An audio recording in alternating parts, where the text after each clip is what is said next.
வேதிகையோட வீட்டு வாசல்ல யாசகம் கேட்டுன்னு இருக்கார் முனிவர். ஆனா வேதிகையால எழுந்து போய் அந்த முனிவருக்கு பிச்சை போட உடம்புல ஒத்துழைப்பில்ல.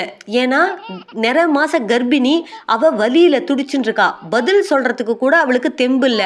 அந்த அளவுக்கு பிரசவ வலியில துடிச்சுட்டு இருக்கா வேதிகை. அவங்களோட வீட்டு கணவரும் அந்த இடத்துல இல்ல. இதெல்லாம் தெரியாத அந்த யாசகம் கேட்ட முனிவர், எனக்கு இந்த வீட்டிலேருந்து பிச்சை போடலை, வந்து பதிலும் சொல்லலை, அதனால் இந்த வீட்டில் இருக்கவங்களுக்கு நல்லதே நடக்கக்கூடாது அப்படின்னு சாபம் கொடுத்துட்டு போயிடுறாரு. அவர் சாபம் கொடுத்த மறு நொடியே இங்கே வேதிகையோட கரு கலைஞ்சிடுது. இந்த அதிர்ச்சியான சம்பவம் நடந்ததும் வேதிகை அழுதுண்டே நேராக முல்லைவனநாதர் கோயிலுக்கு போய் அம்பாள் கிட்ட முறையிடுறாங்க. தாயே, நிறமாச கர்ப்பிணி, என்னால் எழுந்து வர முடியல, பதில் சொல்ல முடியல, அதுதானே என் நிலைமை. இதில் என் மேலே என்ன தாயே தப்பு இருக்குது? என் கரு இப்படி அந்த முனிவரோட சாபத்தால் கலைஞ்சிடுச்சே அப்படின்னு அழறாங்க.